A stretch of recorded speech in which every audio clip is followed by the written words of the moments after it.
அகிலத்தில் ஓர் ஜீவனின் பிறப்பு வளர்ப்பால் பெரும் சிறப்பு, பெரும் சிறப்பு பெரும் சிறப்பாய் அமைய அவசியம் தேவை பரம்பொருளின் அரவணைப்பு.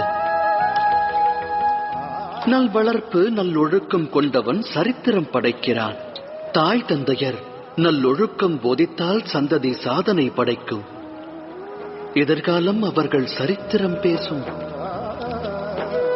இருப்பினும் பெரும்பான்மை பெற்றோர்கள் தம் சந்ததிக்கு நல்லொழுக்கம் தேவை என்பதையே மறந்து அவர்கள் வளர்ச்சியின் மேல் அக்கறை காட்ட தவறிவிடுகிறார்கள். பெற்றவரின் அக்கறையை பெற தவறுபவர்கள் வாழ்வென்னும் நதியினில் நீந்தி கடந்து அக்கறையை எட்டுவதில்லை. நமது இந்த